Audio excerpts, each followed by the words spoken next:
చదువుకుంటున్న విద్యార్థి 3 రోజులుగా జ్వరంతో బాధపడుతున్నాడు. కానీ తల్లిదండ్రులకు మాత్రం సమాచారం లేదు. ఇంతలో ఒక్కసారిగా కళ్ళు తిరిగి కింద పడిపోయాడు. ఆసుపత్రికి తరలించేలోపే ప్రాణాలు కోల్పోయాడు. అసలు బాలుడి ఆరోగ్య పరిస్థితి ఎలా ఉంది? జ్వరంతో బాధపడుతున్న విషయం సిబ్బందికి తెలుసా? తెలిస్తే తల్లిదండ్రులకు ఎందుకు సమాచారం ఇవ్వలేదు? సరైన సమయంలో వైద్యం అందితే బాలుడి ప్రాణాలు దక్కేవా? అల్లూరి జిల్లాలో ఏకలవ్య పాఠశాలలో గిరిజన విద్యార్థి మృతి ఘటనలో తప్పెవర్తి. Let's watch.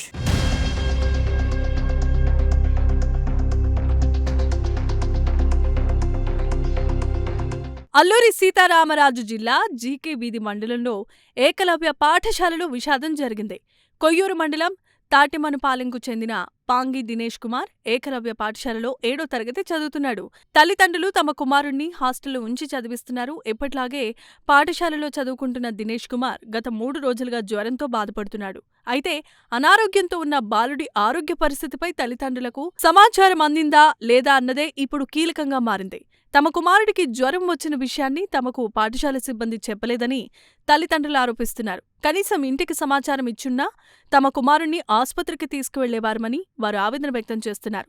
జ్వరం 3 రోజులుగా ఉన్నప్పటికీ తల్లిదండ్రులకు సమాచారం ఇవ్వకపోవటంపై వారు తీవ్రమైన ఆగ్రహాన్ని వ్యక్తం చేస్తున్నారు. దినేష్ కుమార్ ఒక్కసారిగా కళ్లు తిరిగి పాఠశాలలో కుప్పకూలిపోయాడు. పరిస్థితి విషమంగా ఉండటంతో పాఠశాల సిబ్బంది బాలుణ్ణి చింతపల్లి ఏరియా ఆసుపత్రికి తరలించారు.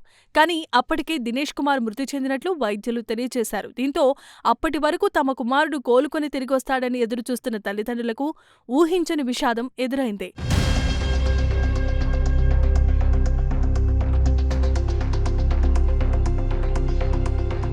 కుమారుడి మృతితో తల్లిదండ్రులు కన్నీరు మున్నీరుగా విలపిస్తున్నారు. 2-3 రోజుల జ్వరానికే తమ కుమారుడు ఎలా చనిపోయాడు అంటూ వారు ప్రశ్నించారు. అనారోగ్యంగా ఉన్న సమయంలో కనీసం తమకు సమాచారం ఇవ్వకుండా పాఠశాల సిబ్బంది నిర్లక్ష్యంగా వ్యవహరించారని, సరైన సమయంలో తమకు సమాచారం ఇచ్చుంటే బాలుణ్ణి మెరుగైన వైద్య నిమిత్తం తీసుకెళ్లే అవకాశం ఉండేదని ఆవేదన వ్యక్తం చేస్తున్నారు. అయితే ఈ ఘటనలో విద్యార్థి 3 రోజులుగా జ్వరంతో బాధపడుతున్నాడని తెలిసినప్పుడు పాఠశాల సిబ్బంది ఏం చేశారు? అతడి ఆరోగ్య పరిస్థితిని ఎప్పటికప్పుడు పర్యవేక్షించారా? వైద్య సదుపాయం అందించారా? తల్లిదండ్రులకు సమాచారం ఇచ్చారా? ఒకవేళ సమాచారం ఇచ్చుంటే ఎప్పుడిచ్చారు? బాలుడి పరిస్థితి విషమించే వరకు ఎందుకని ఆసుపత్రికి తీసుకువెళ్లలేదు? పాఠశాల స్థాయిలో వైద్య సహాయం అందించడంలో ఏమైనా లోపం జరిగిందా అన్న అంశాలపై స్పష్టత రావాల్సిందే. మరోవైపు బాలుడి మృతికి ఖచ్చితమైన కారణం ఏంటన్నది కూడా తేలాల్సిందే. కేవలం జ్వరం కారణంగానే దినేష్ కుమార్ మృతి చెందాడా, లేక ఇంకేదైనా అనారోగ్య సమస్య ఉందా? వైద్యపరంగా ఏమైనా సమస్య తలెత్తిందా అన్నది వైద్యుల పరిశీలన, పోస్టుమార్టం వంటి తదుపరి ప్రక్రియల ద్వారా స్పష్టమయ్యే అవకాశం కనిపిస్తోంది.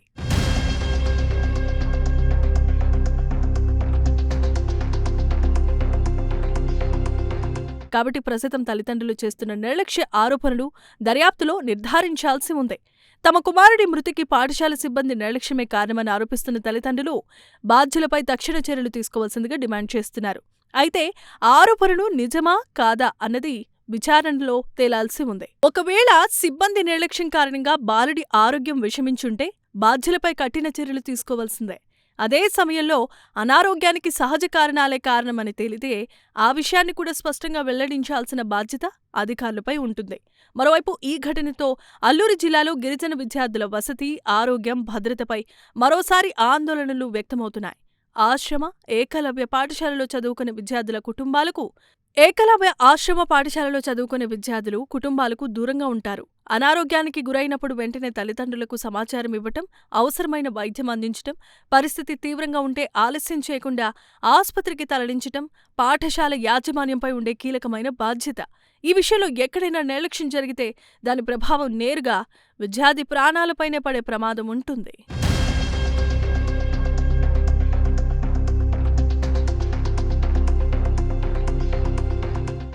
ఈఎంఆర్ స్కూల్ జీకే ప్రిన్సిపల్ గారి సమయంలో మా స్కూల్లో 7th క్లాస్ అబ్బాయి రాణి దినేష్ అని నిన్న హాస్పిటల్కి తీసుకెళ్ళి ఫీవర్గా ఉంటే దానికి సంబంధించిన ట్యాబ్లెట్స్ కోర్స్ అని తీసుకుని రావడం జరిగింది. అబ్బాయి మంచి యాక్టివ్గా ఉండేవాడు సార్. మార్నింగ్ కూడా తన్ని బ్రేక్ఫాస్ట్ దగ్గర నుండి తినిపించడం జరిగింది సార్. ట్యాబ్లెట్స్ కూడా వేయడం జరిగింది సార్. మళ్ళీ మధ్యాహ్నం హాస్పిటల్ కోసమని భోజనాలు పెట్టి ఫోన్ చేసి రిటర్న్లో నడుచుకుంటూ వెళ్ళి ఎప్పుడో చెప్పినట్లు అయిపోతే వెంటనే అక్కడ ఉన్న ఏఎన్ఎం గారు తను పట్టుకొని దగ్గరలో ఉన్న జీకే వీధి హాస్పిటల్ పట్టుకుని వెళ్ళడం జరిగింది సార్. అయితే ఆక్సిజన్ ఇబ్బంది పడుతున్నాడు అబ్బాయి అని చెప్పి అక్కడ ఎక్విప్మెంట్ తక్కువగా ఉందని చెప్పి లోకల్ డాక్టర్ గారు చింతపల్లి హాస్పిటల్కి రిఫర్ చేశారు సార్. రిఫర్ చేసిన తర్వాత మేము వెంటనే అంబులెన్స్ తీసుకొని రావడం జరిగింది సార్. వస్తున్నప్పుడు హాస్పిటల్ దగ్గరికి వచ్చేసరికి అబ్బాయికి సొంగల్లాగా వచ్చాయి సార్. సొంగల్లాగా వచ్చాక ఆ తర్వాత డాక్టర్ గారు చూసి అబ్బాయి శ్వాస లేదని మమ్మల్ని తెలియచేయడం జరిగింది సార్. ఈఎంఆర్ స్కూల్లోనే వర్క్ చేస్తానండి, సెకండ్ ఇయర్గా. దినేష్ కుమార్కి నేను ఫీవర్గా ఉందనేసి నేను హాస్పిటల్కి తీసుకొని వెళ్ళానండి.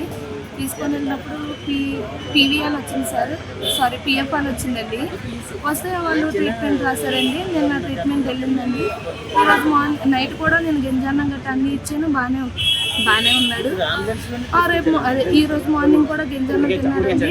అయితే మధ్యాహ్నం 12 భోజనాన్ని తీసుకొని మెస్కి తీసుకొని అక్కడ ఒక 2 ముద్దలు తిన్నాడండి. తినగానే ఇంకా కలిపిస్తున్నాడు అనేసి బాబు నేను పట్టుకున్నానండి.